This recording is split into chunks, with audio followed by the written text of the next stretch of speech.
예, 오후 예배 시작하겠습니다. 이 대한민국 교회를 향해서 하나님, 성령 하나님이 하시는 말씀이 첫사랑 회복하지 않으면 안 된다.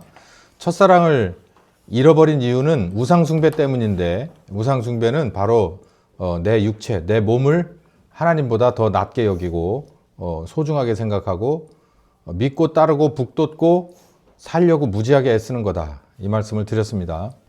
그런 역사는 성경에서도 아주 오래전, 수천 년 전부터 히브리 민족 가운데 있어 왔고, 이제 광야로 나왔던 사람들이 광야를 지나서 가나안 정복 전쟁에 들어갈 때도 계속해서 이어진다. 이 말씀부터 시작하겠습니다.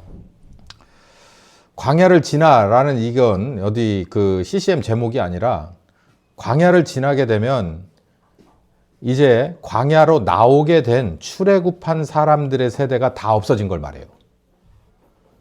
그러니까 여호수아의 시대, 지도자만 새로운 지도자가 아니라 애굽에서 나와서 10살, 10살 남짓 됐던 사람들은 모두가 다 죽은 거예요. 광야에서 다 이리저리 다 없어졌고, 신세대들만 아주 젊은 시절에 나왔던, 그리고 이제 광야에서 나와서 컸던 사람들, 그러니까 40년 생활했으니까 짧은 시간이 아니잖아요. 이 사람들이 이제 광야를 지난 사람들입니다. 그래서 이제 본격적으로 하나님의 그런 도구로서 쓰임받는 가나안 정복 전쟁을 시작하게 되는데, 이제 약속, 언약이 성취되는 과정이죠. 그러니까 이들은 하나님이 뽑고 다시 이렇게 새롭게 만드신 에이스들이나 마찬가지죠. 그래서 제가 이 앞에 광야를 지나 이렇게 쓴 거예요.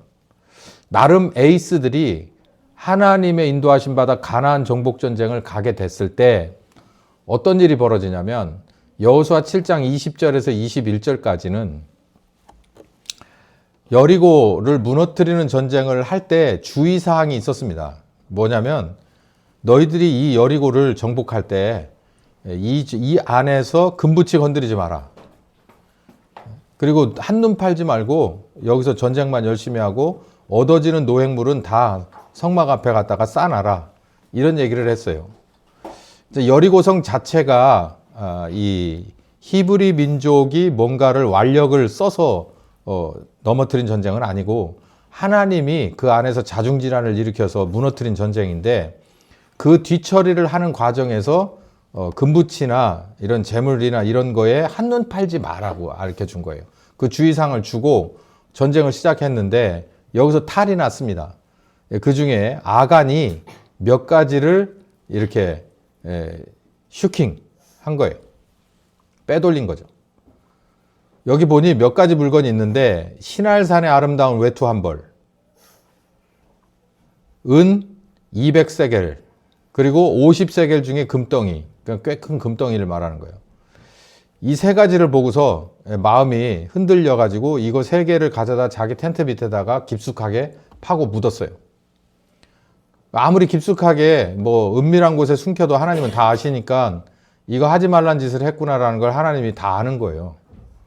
그러니까 이들을 잃어버린 거예요. 자기네 매 순간이 하나님 앞에 있다는 걸 잊어버리고 이렇게 숨길 수 있다고 생각한 거죠. 그런데 그럴 수 없었죠. 근데 여러분 가만히 보십시오. 이 아간이라고 하는 사람은 이렇게 자기 마음속에 있는 걸 행동으로 옮겼기는 했지만, 다른 사람들도 뭘 봤을 때 40년 동안 거의 자기의 전 인생을 광야에서 사는 사람들이 뭘 보는 것마다 신기하지 않겠습니까? 제가 아주 어렸을 적에 제 아내하고 미국에 딱 도착을 했는데 공기부터가 틀리더라고. 그래서 그 안에서 애들을 둘 낳고 한 2년 정도 있으면서 그 문화 충격을 생각하면 지금도 그 정도의 충격을 받은 일이 없어요. 그러니까 여기서 나서 여기서 학교 다 다니고 군대 다 다니고 이러고 나서 그렇게 살던 애가 저기에 그 턱 가가지고 생애 최초 해외에 나갔고 이러저러 했는데, 그게 딱 그것도 가보니까 그때 당시는 우리하고 격차가 굉장히 심했으니까 이 사람들은 그것보다도 훨씬 더 했겠죠. 왜냐하면 광야는 흔히 말하는 마트도 없고 무슨 극장도 없고 뭣도 없고 하드웨어 자체가 아무것도 없는 데인데 거기서 살던 사람들이에요. 그냥 이렇게 가자 그러면 성막에 가면 가는 거고, 서자 그러면 서는 거예요. 그리고 아무것도 없을 때 하나님이 뭔가를 했으면 먹고, 또 열어주면 물 먹고, 이런 삶을 계속해서 40년 동안 살았던 사람들이, 여리고라고 하는 성은 여리고로 내려가다가 강도 만난 자, 또 여리고로 내려가다가 하는 성경 말씀에 여리고라고 하는 성은 아주 우리나라 보면 강남 3구 같은 데고 뉴욕 같은 데고 뭐 이런 데예요. 그런 아주 문화의 중심지였는데, 이런 데 가다 보니까 모든 게 새로울 거 아니에요. 여리고성이 무너졌어. 그 여리고성에 들어갔어. 들어가 가지고서 이렇게 보니까 다 새로운 거 투성이야. 저 가게에서 하는 음식은 엄청 맛있을 것 같고, 저 양복점에서 나오는 옷은 세상에 저런 옷도 있구나. 내가 입은 옷을 보니까 정말 말도 안 되는 차이가 나고, 여기 은덩어리, 금덩어리 보니까 광야에서는 전혀 어떻게 할 수 없었던 것이 이 안에 다 있잖아요. 광야에서는 날 것이라면 여기 있는 거는 완벽하게 탑이잖아요. 제가 말씀드리고 싶은 거는, 여기 나와 있는 아간이 혼자만 이런 마음을 품었겠는가.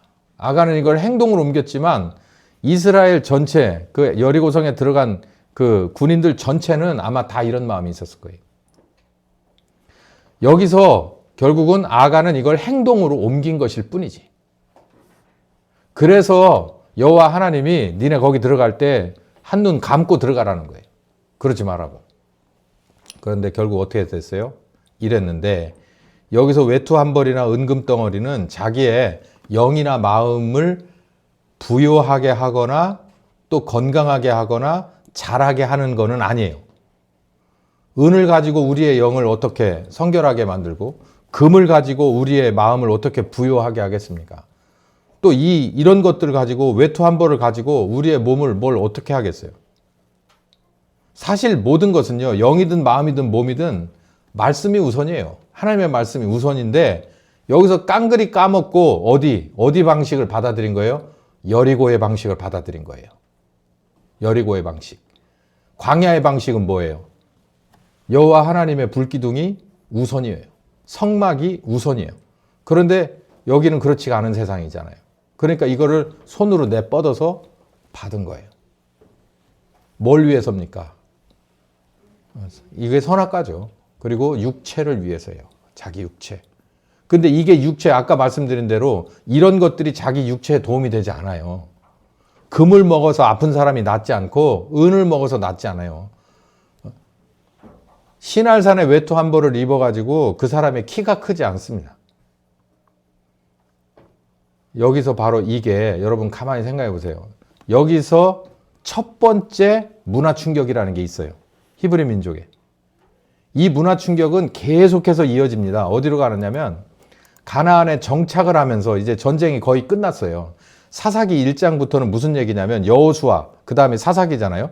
여호수아는 정복전쟁에 관한 이야기가 꽉 차 있고, 사사기에는 무슨 얘기가 들어있냐면, 정복전쟁이 끝나면서 이제 뭐라 그럴까, 좀 어수선한 때예요. 왕종이 들어오지도 않았고, 아니면 사무엘 선지자나 이런 굵직한 사람이 아니라 그냥 뜨문뜨문 나오는 사사들에 의해서 역사가 이어져 가던 그런 때예요.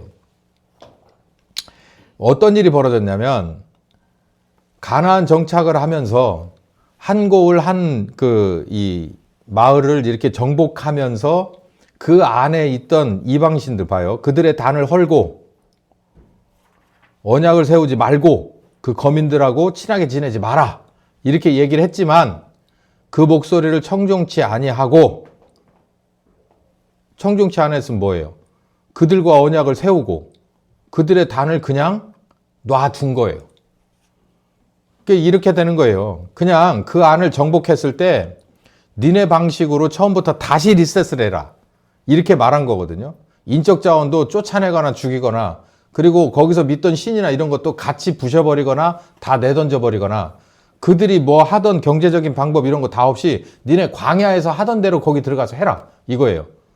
근데 이 사람들이 들어가 보니까 누구처럼 이 역사가 이제 쭉 흘러서 이 유전자가 어디까지 가냐면 사무엘 시대의 사울 왕까지 가죠. 그래서 사울 왕이 이렇게 보니까 아말렉을 갖다가 다 이기고 나서 그 왕 아각을 잡고 보니까 그 사람이 가지고 있던 마을에 좋은 뭐 양떼도 있고 뭣도 있고 뭣도 있어요. 근데 하나님은 뭐라고 그랬냐면 싹 쓸어버리라고 그랬는데 싹 쓸어버리기에 너무 아까운 거지. 이들도 똑같은 거예요. 싹 쓸어버리기에 너무 아까운 거야. 이걸 어떻게 좀 활용할 수 없을까라고 하는 거예요. 이거는 지금까지 그 유전자는 이 저중동, 근동에서 있던, 우리는 극동이잖아요. 저쪽의 기준으로 볼 때. 이 극동 지방에 있는 우리들에게도 똑같은 유전자가 있어요. 뭐든지 처음부터 다시 시작해라 라고 하면 사람들이 그렇게 생각, 아이, 그거 그러지 말고 좀 이런 거 저런 거는 좀 이렇게 개선해서 이렇게 해서 하면 어떻겠습니까? 라고 하는 거예요. 잘못된 거예요. 그냥 다 털고 새로 하라 그러면 그 말씀 그대로 하는 게 하나님이 봤을 때 이거 다 모던한 것이 하나님 건데 그거 기둥 하나 남겨서 그 기둥 세우는 공력을 그냥 딴 데다 쓰면 된다는 이 경제적인 논리를 몰라서 다 때려 부시라고 한 거냐고요. 여기 뭐라고 말하냐면 3절을 우리 같이 읽어봅시다. 시작. 그러므로 내가 또 말하기를 내가 그들을 너희 앞에서 쫓아내지 아니하리니 그들이 너희 옆구리에 가시가 될 것이며 그들의 신들이 너희의 올무가 될 것이다. 이럴 줄 알았어요? 몰랐죠. 알았으면 이렇게 했겠어요? 옆구리에 가시가 뭡니까? 여러분 옆구리니까 요 갈비뼈 있는 데가 아니에요. 이 손으로 안 닿는 데예요, 이게. 손으로 쉽게 안 닿는 데를 한번 해보세요. 거기 가시가 박혔어요. 이거 본인들 스스로는 해결 못 한다는 의미입니다, 이게. 누군가가 와서 빼주면 되지. 근데 그 누군가가 히브리 민족 가운데서 이 문제를 해결할 수가 없다는 거예요. 하나님만 해결할 수 있는데 하나님은 이런 상황 만들지 말라는 거예요. 싹 쓸어버리라는 거예요. 다시 시작하라는 건데 그거보다는 조금 남겨놓고 하는 게 훨씬 수월하지 않을까요? 이렇게 생각을 하니까 뭐라고 말하냐면 니네 옆구리 가시가 될 거요. 이때는 뭔 얘기하는 줄 몰랐죠. 근데 시간이 지나가면서 계속해서 문제가 됩니다. 그 안에 남겨뒀던 마을과 그 사람들의 신들, 신당들을 그냥 니네는 니네끼리 믿어, 우리는 우리끼리 믿을게 이렇게 하다 보니까 결국은 인적 교류가 일어나고 신적 교류가 일어나면서 피해보는 것은 여호와 하나님을 믿는 히브리만 손해를 보는 거예요. 왜냐하면 하나님은 섞이는 거에 대해서는 아직 질색을 하니까. 저쪽은 섞이는 거 뭐라 그래요? 좋다고 하지. 하나님이 질색을 해버리니까 그러는 거예요. 너네들한테 올무가 될 것이다. 근데 저쪽 입장에서 봤을 땐 섞이는 게 뭐가 나쁜데? 이러는 거예요. 지금도 이 대한민국의 교회가 지금 그렇잖아요. 섞이는 게 뭐가 나쁜데? 이게 더 합리적이고 그렇지 않을까? 이렇게 생각하는 거예요. 그건 세상적인 거예요. 그렇지 않아요. 하나님은 지금도 그래요. 나 외에 다른 신은 소용없고 우상 안 되고 나는 니네가 잘 되기를 바라는 정말 질투의 화신이기 때문에 니네 그러지 말라는 거예요. 그리고 결국은 올무가 됩니다. 결국 올무가 돼요. 여기 아주 의미심장한 게 있습니다. 백성이 여호수아 사는 날 동안은 여호수아 뒤에 생존한 장로들 곧 여호와께서 이스라엘을 위하여 행하신 모든 일을 본 자들이 사는 동안에는 여호와를 섬겼다. 그러니까 여러분 사람을 믿는 게 이게 한계예요. 그러니까 내가 예수님을 진짜로 봤어. 내 눈으로 봤어. 라고 하는 사람들이 예수님의 사도와 120명의 성도예요. 그 뒷세대들은 누굴 보고 믿었냐면 그 앞세대, 예수님을 눈으로 본 사람을 따라서 신앙생활을 시작했어요. 근데 이제 윗세대가 전부 다 죽었어. 그러면 이제 누가 보느냐면 이 예수님을 살아서 봤던 사람의 두 번째 세대가 이제는 최전선에 서게 되고 세 번째 세대, 네 번째 세대가 누굴 보고 믿냐면 두 번째 세대예요. 그러면 이게 예수님 직접 본 거 아니잖아요. 예수님을 직접 본 우리 아버지 세대의 집사님, 장로님을 보고 믿은 사람이잖아. 그럼 이게 일이 어떻게 되는 겁니까? 가면 갈수록 반감되는 거예요. 2분의 1이에요. 2분들은 100%야. 1세대는 100%인데 2세대로 내려가니까 50%. 밑으로 내려가니까 20%, 많아봐야 25%. 밑으로 내려가니까 10% 미만. 3세대, 4세대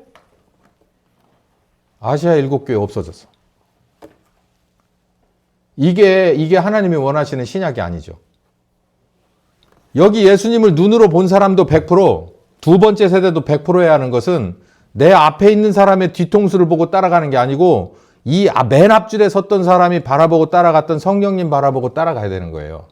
그러면 맨 앞줄도 100%, 두 번째 줄도 100%, 세 번째 줄도 100%가 되는 건데 그렇지 않았기 때문에 여기 보면 구약 시대이긴 하지만 이때부터 길을 잘못 든 거예요.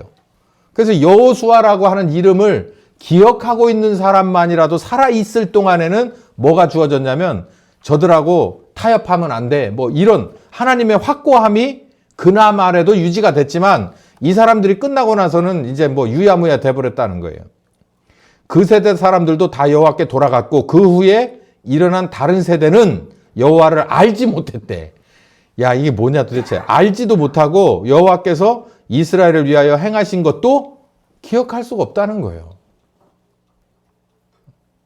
지금이라고 다를 것 같습니까? 신약시대라고? 다를 거 하나 없어요. 신약시대는 이렇게 되지 못하는, 이렇게 되면 안 되는 이유가 성령님이거든요. 성령님이라는 분이 구약시대처럼 이렇게 흑막에 가려지잖아요. 그럼 우리 교회도 마찬가지인 거예요.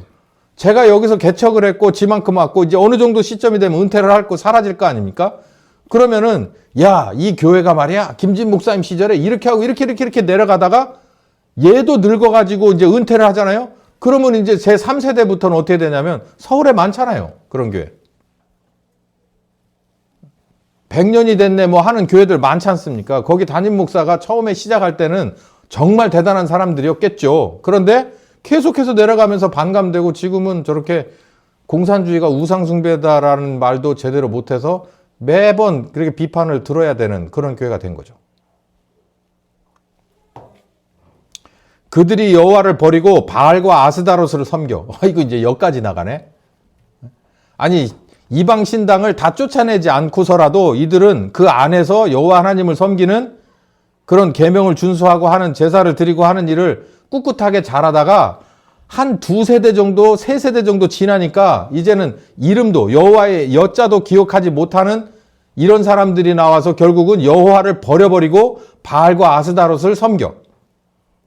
여호와께서 가만히 있을 수 없죠. 이스라엘에게 진노하고 노략하는 자의 손에 붙여주고 그리고 노략을 당하고 온갖 것들이 이제 팔리기도 하고 뭐 대적을 이기지도 못하고 재앙도 내리고 그 사사기에서는 수레바퀴가 4개가 돌아가요.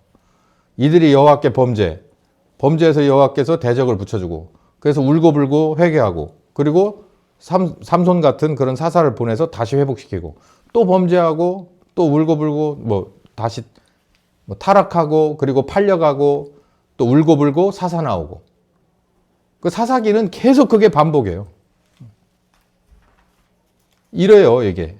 애초에 여호와 하나님이 하란 대로 안 해버리고 야 이걸 조금 잔류하는 게 낫겠다라고 한 그 기준은 하나님 쪽에서 기준이 아니라 자기 육체적인 기준인 거예요.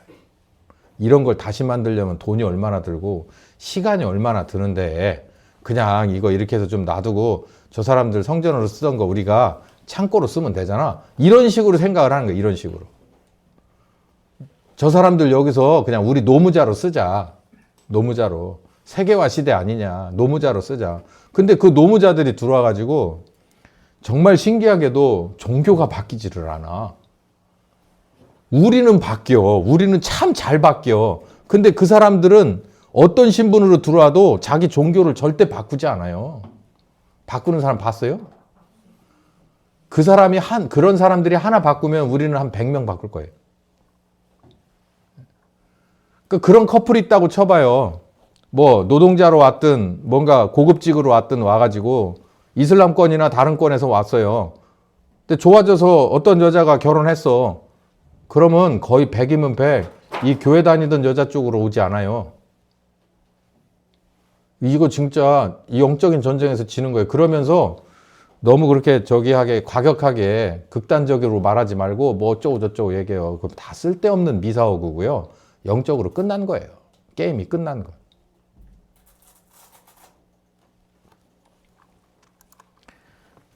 이들이 나라가 생기기 전부터 이러다가 나라가 생기고 이제는 타락할 대로 타락해가지고 나라가 끝장날 때쯤 끝장에 우리 봤던 에스겔 성전이 나옵니다.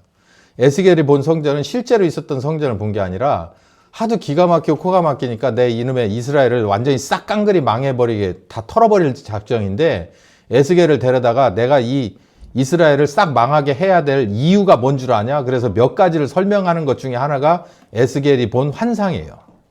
성전에 관한 환상. 근데 이 성전이 완전히 저 위에서부터 아래까지 사방으로 다 완전히 오염됐다는 것을 환상 속에서 보여줍니다. 그게 에스겔 8장이거든요. 북쪽에 이미 이마 같은 곳이죠. 우리 이마 같은 곳에 투기의 우상이 딱 박혀. 이게 아마도 아세라 상이었을 것이다 라고 하는 주석이 많아요. 출애굽기 20장 5절에 보면은 나 여호와 너의 하나님은 질투하는 하나님이다 라고 했는데 여기서 이 질투하는 걸 제가 오전에도 강력하게 말씀드렸듯이 그냥 사사롭게 어느 한 남자 어느 한 처녀 총각이 무슨 뭐 질투하고 말고 하는 그 정도 성격이 아니라고 그랬죠. 요 가만히 생각해 봐요. 여러분 가만히 진정을 하고 이걸 보세요. 이 질투가 어떤 뜻인지. 아세라가 뭡니까? 섹스의 신이에요. 섹스라고 하니까 이게 아주 저속한 언어 같아 보이지만 이게 성적인 거고요. 성적인 건 무엇과 연결되냐면 그 뭡니까? 출산하고 연결되는 거예요. 그게 바로 뭐가 붙들고 있다고 생각했냐면 아세라가 붙들고 있다고 생각했어요. 우리 어른들은 누가 그걸 붙들고 있다고 생각했어요? 한국에서는. 삼신할머니가 붙들고 있다고 그랬잖아요. 근데 성경을 보면 그거 누가 붙들고 있습니까? 하나님 붙들고 있잖아요. 시작도 누가 하신다? 하나님 아버지가 하고 끝내는 것도 누가 한다? 하나님 아버지가 한다는 거예요. 근데 왜 아세라를 섬깁니까? 하나님을 섬겨야지. 제가 이걸 말씀을 준비하면서 하나씩 제가 스텝 바이 스텝을 나가면서 정말 이 사람들을 이해해 보려고 노력했는데 그 말이 안 되는 게 생명의 시작과 끝이 하나님이라는 거는 구약에 이미 창세기에 나와 있는 얘기잖아요. 그런데 왜 아세라를 섬기냐고. 말도 안 되는 얘기잖아요. 말도 안 되는 얘기. 그 아세라 신을 섬기면 뭔가 달콤한 게 있는 거예요. 뭐가? 육체가 달콤한 게 있는 거야. 그러니까 창세기 3장에 나오는 범죄한 하와에게 너는 이제부터 임신하고 출산해라. 좀 고통스러울 거야 라고 얘기했잖아요. 그리고 남편에게는 이제 너는 흙이니까 유효기간이 끝나면 내가 부르면 다시 돌아와야 돼. 흙이니까 흙으로 돌아가야지 라고 창세기 3장의 시점에 범죄한 아담과 하와에게 기본적인 틀을 다시 잡아준 거예요. 인생의 틀을. 그랬는데 아니 어디다가 대고 아세라를 얘기를 하느냐고. 근데 이 아세라는요. 성적인 신으로서 이렇게 다산과 축복을 연결시켜 주기도 하지만 이 안에는 성적인 것을 쾌락으로도 풀어내는 거예요. 그게 문제인 거예요. 이게 뭐 오늘은 이 아세라 신을 설명을 하는 시간이 아니라서 그냥 요 정도만 하겠는데요. 두 가지를 다 가지려고 하면 안 돼요. 하나를 가지려고 해야 돼. 근데 우선순위 하나, 말씀을 따라가다 보면 내가 원하던 것도 같이 딸려오는 거예요. 부산물로. 한 아내와 한 남편, 한 남자와 한 여자가 하나님 안에서 약속을 하고 인정하고 결혼해서 자식 두고 같이 행복하게 나이가 먹어가면서 둘이 같이 사는 것은요. 그 안에 뭐가 있냐면 일단 자녀에 관한 축복이 있어요. 그리고 뭐가 있냐면 소위 말해서 니네가 원하는 쾌락이 있다고. 그 쾌락은 달라요. 남의 걸 가져다 몰래 따먹는 그런 재미가 아니고 하나님이 내게 붙여주신 사람과 늙어가면서 같이 동거한다는 재미가 있는 거예요. 그거는 전혀 색다른 거예요. 그거는 완벽하게 다른 쾌락이라고. 이건 내 밭이고 이거는 정말 내가 여지까지 쌓아 올린 공든탑이고 여기가 나는 더욱더 갈고 닦고 그리고 가꾸어서 더 확장되고 더 아름답게 보이는 게 가정이고 부부관계예요. 그게 어떻게 이 아세라 같은 이 저속한 이런 그 섹스의 신하고 어떻게 비교가 됩니까? 이거는요, 쾌락이 아니라 죄를 자꾸 늘려가는 거예요. 마약이 쾌락입니까? 아니죠. 근데 이들이 지금 이스라엘이 자리를 잡은 가나안의 토속적인 신앙 안에는 이런 게 끼어 있는 거예요. 그러면 지금 2026년에 대한민국에는 이런 게 없어요? 문제는 교회 안에도 많이 들어와 있어요. 교회 안에서도 가정이 문제가 있는 가정들이 많고 위기의 가정들이 말씀 가지고 뚫어내려고 하는 것보다는 현실적인 상황과 법으로 해결하려고 하는 경우가 많아요. 거기까지는 가지 말았어야 돼요. 그 전에 이 문제를 해결했어야 돼요. 그러면 무슨 일이 벌어집니까? 이 아세라 신을 섬기게 돼요. 저는 이런 거 되게 싫어합니다. 돌아온 싱글이라는 얘기 되게 싫어해요. 뭔 소리야. 나는 성경적이지 않다고 봐. 그거 그렇게 되는 거 아니에요. 두 번째, 각양각색의 가증한 짐승이 보여있는 그런 그 벽화를 보게 돼요. 우상을 사면 벽에다가 다 그렸는데 하나님이 먹지 말라고 하는 더러운 그 곤충과 짐승에 관한 것들이 꽉 그려져 있는데 그게 성전 벽에 있다는 거예요. 이걸 환상으로 봤어요. 근데 더 기가 막힌 건 그 앞에서 장로 70명이서 쫙 우리로 보면은 뭡니까? 국회의원 중에서도 나름대로 그 뭐 4선 이상, 뭐 5선 이런 사람들 원로라고 보면 돼요. 이런 사람들이 쭉 가서 거기 서가지고 거기다가 분향을 하는 거야. 머리 숙이고 분향하고 찬송하고 막 응? 손을 들고 막 이렇게 환영해주고 하는 이런 거예요. 아니 어떻게 이럴 수가 있느냐. 그러면서 이 사람들이 이렇게 하는 이유를 본인들 스스로가 뭐라고 뇌까리냐면은 그들이 이르기를 여호와께서 우리 이스라엘을 보지 않는다. 보호하지 않기 때문에 그리고 이 땅을 버려버리셨기 때문에 우리가 어쩔 수 없이 이 가증한 것들을 섬깁니다. 이렇게 고백하면서 이러고 있다는 거예요. 그러니까 진짜가 아니라 환상 속에서 봤는데 그 백성들의 마음이 저 위에 하이클래스나 저 밑에 사람이나 다 똑같다는 것을 지금 보여주고 있는 거예요. 그 중에서 저기 헤드에 있는 사람들이 생각이 이렇다는 거예요. 여러분 이거 이제 우리 대한민국에 관해서 우상숭배에 관한 얘기 중에서 이거 이제 제가 좀 자세히 파헤쳐 보려고 하는데요. 우리 교회에서 신학자들도 이거 여기에 해당합니다. 그리고 목회인데 지금 있는 애송이 목회자들 아니라 20년, 30년 이상 된 사람들도 여기 기준에 이거 다 걸려들어요. 뭐냐면 목회를 하다 보면요. 한계에 부딪힐 때가 있어요.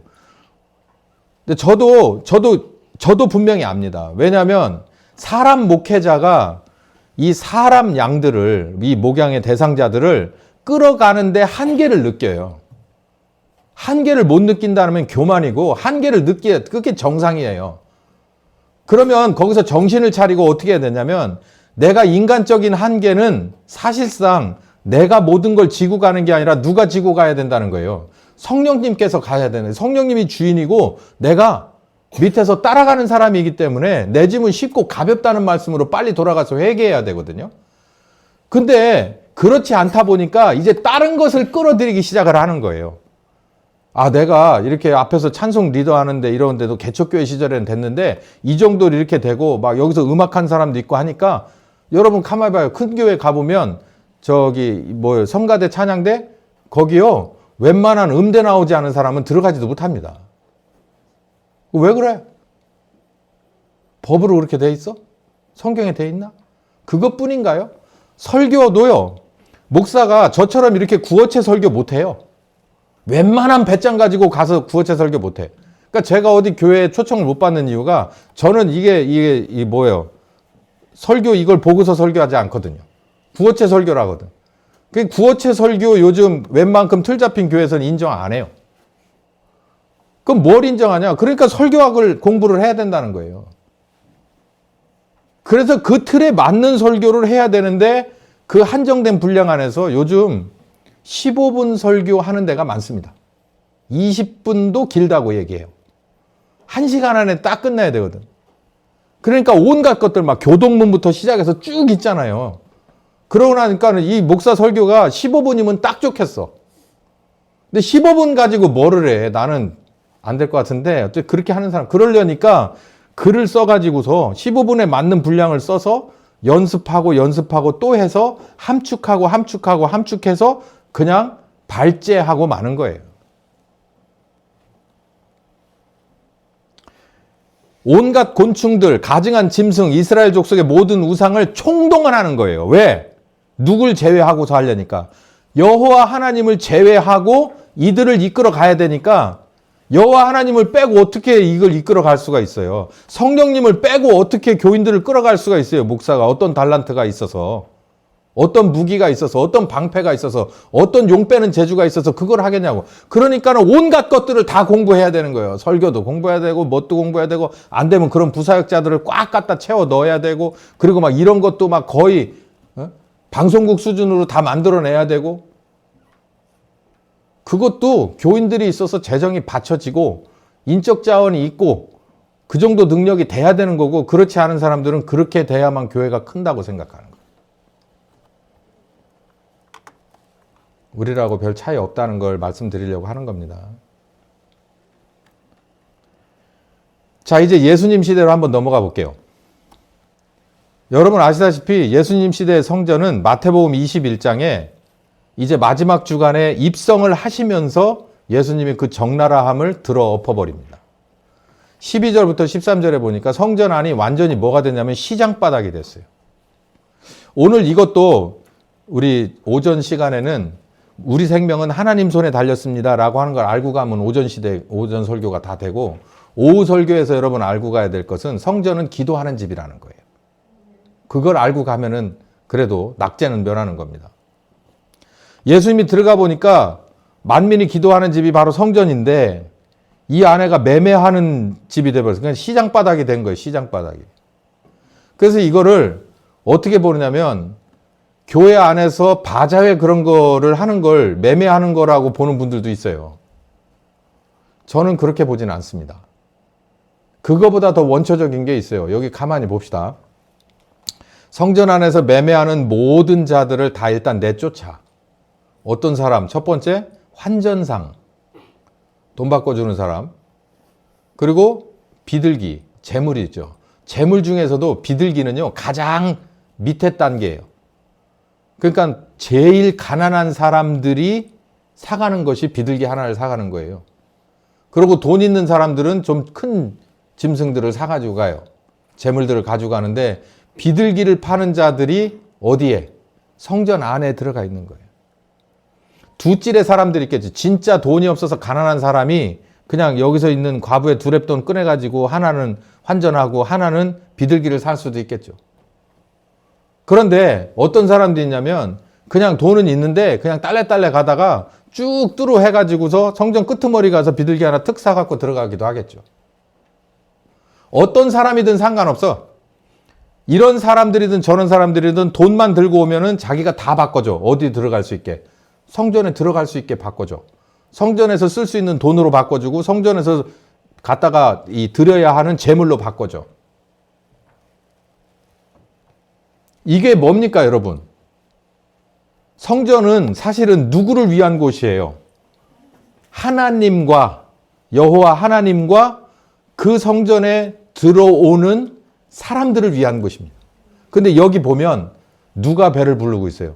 여호와 하나님도 배를 부른 것 같지 않고 들어오는 사람도 뭔가 얻어가는 것 같지 않아요. 누가 지금 배 부르고 있어요? 장사하는 사람이에요. 장사하는 사람. 이 장사하는 사람이 사두개인입니다. 사독 계열의 사람들. 성전을 중심으로 관리하고서 먹고 살던 사람들, 제사장, 그 끈트머리들, 그 문중들.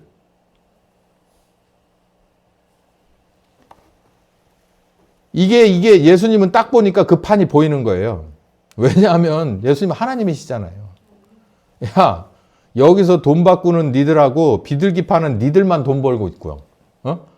사는 저 사람들도 사는 대가를 얻지 못하고 이거 가지고 들어와서 이걸 합시고 하나 내 앞에다가 내놓는 이들의 이것도 나는 흡족하지 않고. 왜냐하면 하나님이 돈을 원해요? 아니면 비둘기의 피를 원해? 살을 원해요? 아무것도 원하지 않거든. 그러면서 기록된 바 내 집은 만민이 기도하는 집이요 라는 얘기가 여기 있는데 이걸 가지고서 쭉 어딘가를 가보면 이사야 56장이 나와요. 이 여기를 인용한 거거든요. 이사야 56장 4절에서 7절까지인데 여기를 한번 읽어볼게요. 여호와께서 이같이 말씀하시기를 나의 안식일을 지키며 어떤 사람이냐면 여기 고자라고 말했는데 이걸 제가 설명을 해요. 고자는 자녀를 둘 수 없을 몸에 결함이 있는 사람을 말해요.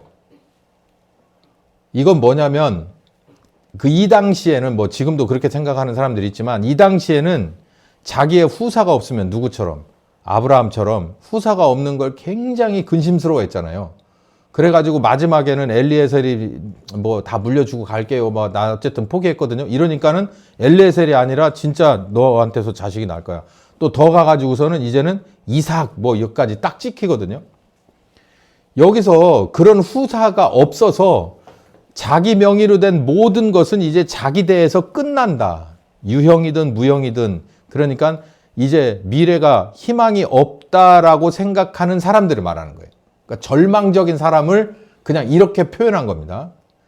이런 사람이지만 그냥 정말 미래가 없는 마음으로 단념한 사람들이지만 그러니까는 불쌍한 사람들이죠. 어떤 면에서.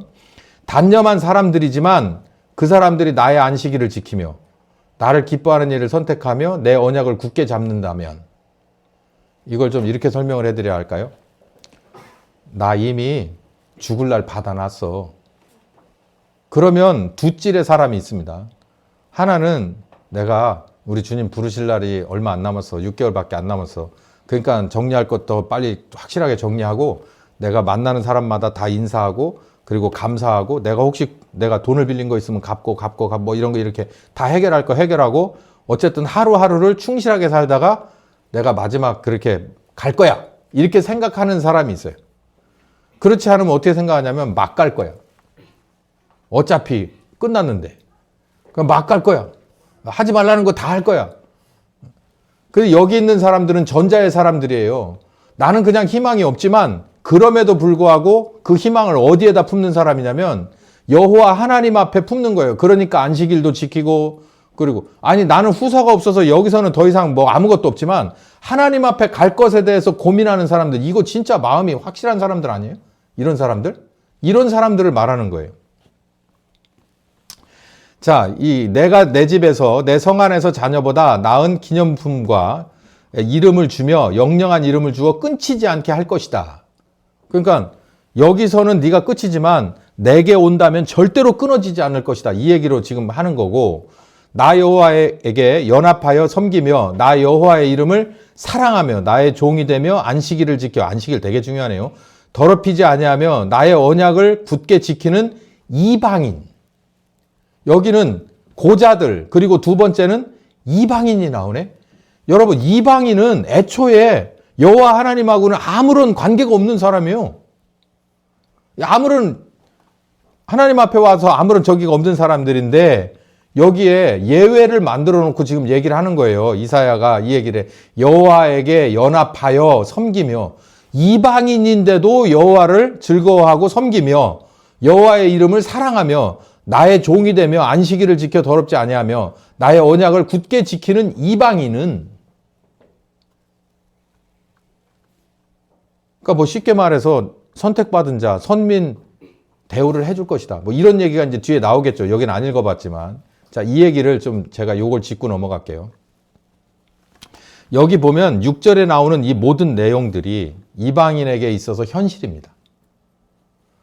이방인은 혹시 유대인들 사이에서 보면은 업수의 여김을 당하고 왕따를 당할 사람들은 분명해요. 그런데도 불구하고 유대인이 섬기는 여호와를 사랑하고 연합하려고 애를 써요.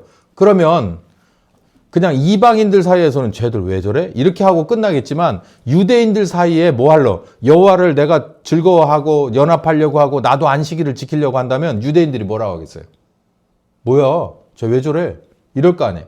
네가 아무리 그래봤자 뭐 선택받지 못했어. 우리는 아브라함의 자손이거든. 애초부터 니네는 씨앗이 틀려. 이렇게 얘기했을 거 아닙니까? 안식일을 지켜. 그냥 자기와 똑같은 원래 이방인들은 안식일을 안 지켜. 근데 나는 여호와를 사랑하기 때문에 이방인임에도 불구하고 안식일을 지켜. 그러면은 유대인들이 보고 그럴 거 아니야. 야, 뭐 진짜 뭐도 뛰니까 뭐도 뛰냐? 이러면서 이렇게 정말 믿음에 관해서 뭐 혈족뿐만 아니라 믿음에 관해서도 왕따를 당하는 이런, 그럼에도 불구하고 선민만큼 그 이상 나를 사랑하여 섬기는 이방인들마다 내가 그를 나의 성산으로 인도하며, 이건 하나님의 전이죠.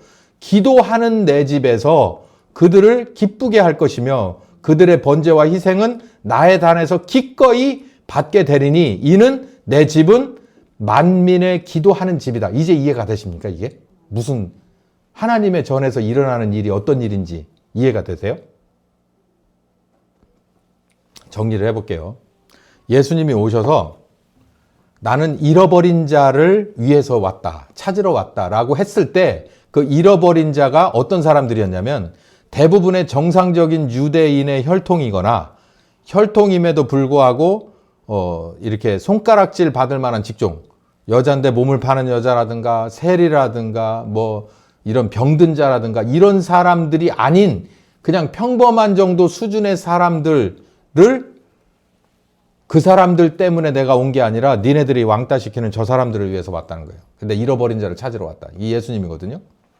여기서 보면 고자들이나 이방인은 사실은 자기네들이 정상적인 유대인이라 약속의 백성이다라고 하는 자기들이 업수히 여기는 사람들이 하나님의 앞에 와서 엎드리는데요. 나는 이렇지만, 비록 이렇지만 하나님, 저는 하나님을 사랑하고 하나님의 자녀답게 살겠습니다라고 고민하고 기도하고 노력하는 사람들이 들어오는 데가 어디라고요? 그게 성전이라는 거예요. 그게 성전. 너희 같은 놈들은 필요 없다는 거예요.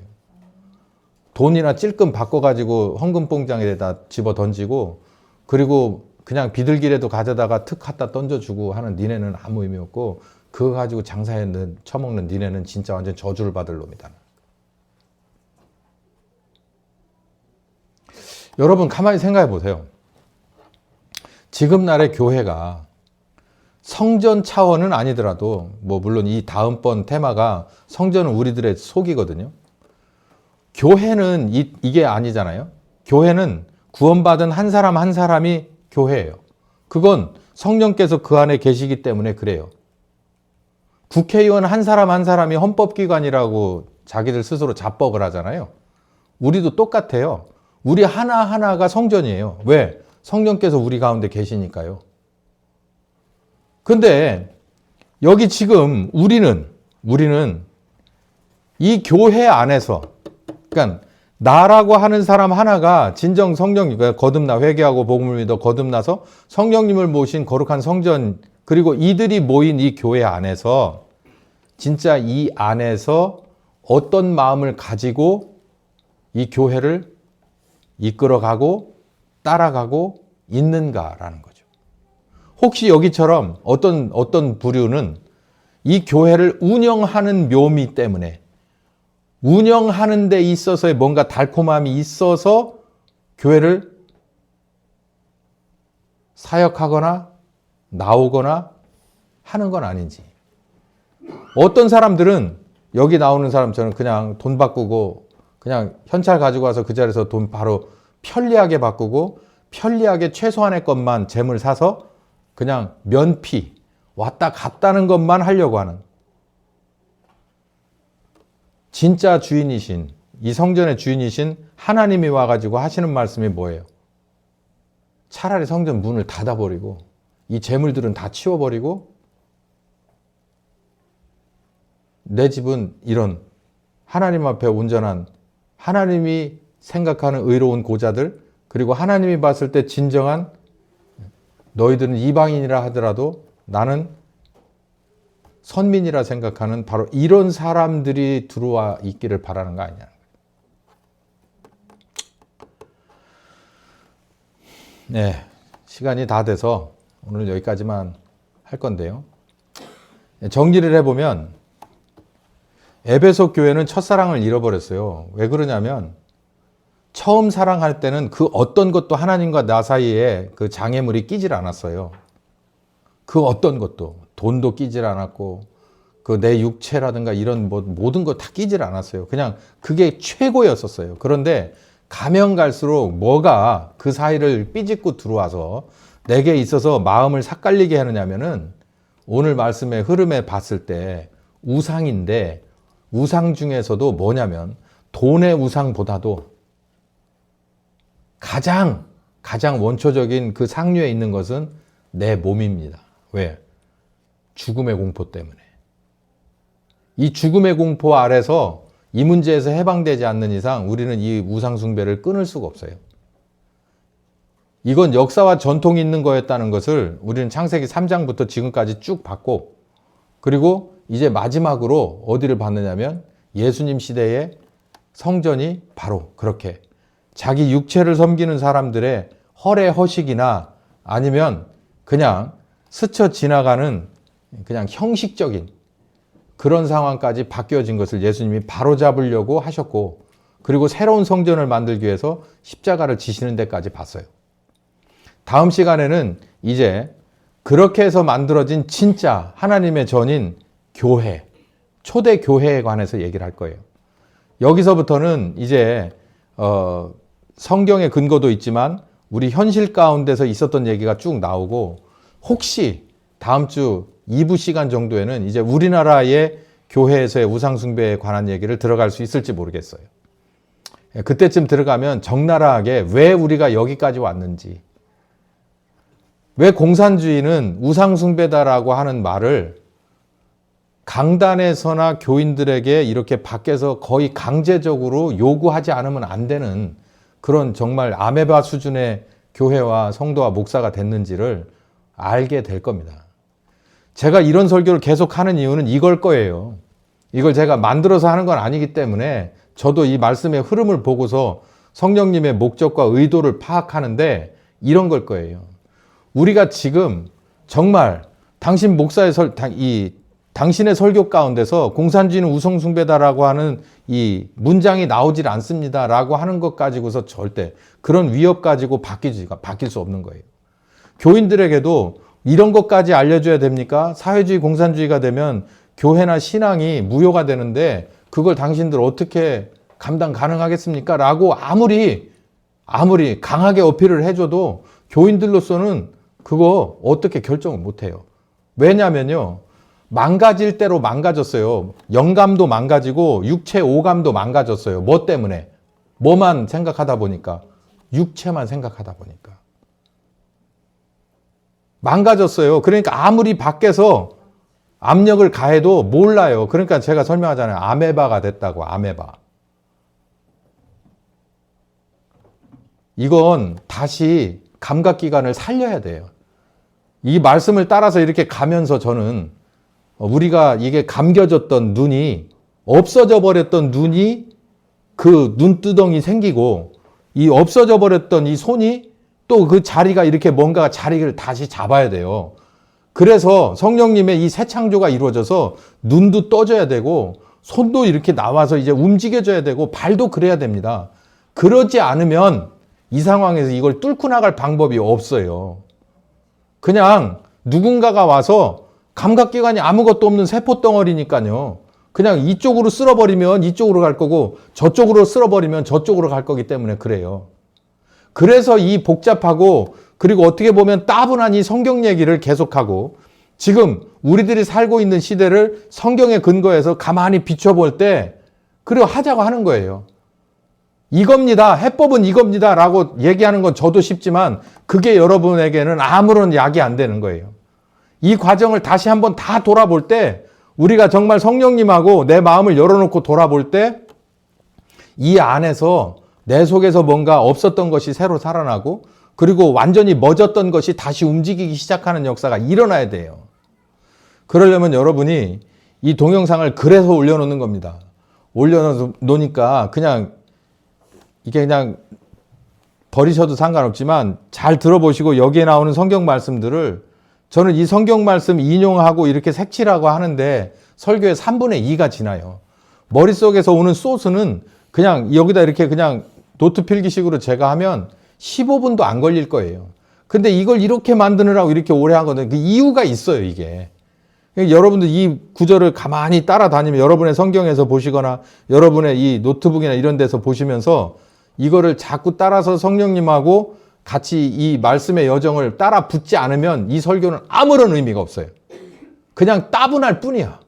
맨날 했던 소리 또 할 뿐이에요. 그렇게 들으시면 여러분 이 설교가 여러분에게 약이 되지 않습니다.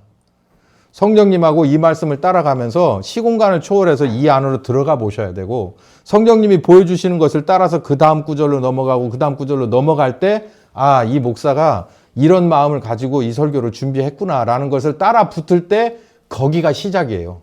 그리고 난 다음에 여러분에게만 주시는 플러스 알파가 있어야 됩니다. 그 정도를 따라가지 않으면 지금은 이미 어두워진 데서 이게 무슨 방법이 없어요.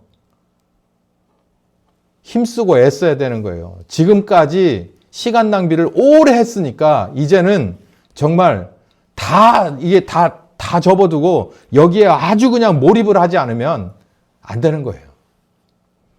이 점을 제가 높아심에 다시 한번 말씀드리니까 꼭 기억하셔서 잘 따라 붙으셔서 성령님의 지도함을 받아서 저보다 훨씬 더 깊게 넓게 보셔서 혹시 여러분의 여러 가지 기관들 중에서 부족한 게 있었다면 그 가운데서 새로 창조되는 귀한 은혜가 있길 바라고 그렇게 있어져서 나중에 정말 바알에게 무릎 꿇지 않는 7천인이 일어나야 될 때 그때 부르심 받는 여러분들 되시길 예수님의 이름으로 축원합니다. 사랑이 많으신 아버지, 귀한 말씀 늘 주실 때마다 성령 하나님께서는 만반의 준비를 하고 우리와 함께 더 깊은 말씀 주시려고 준비하는 줄을 믿습니다.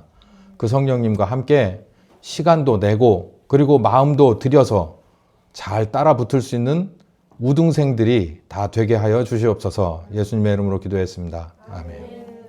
네, 오늘 여기까지 하겠습니다.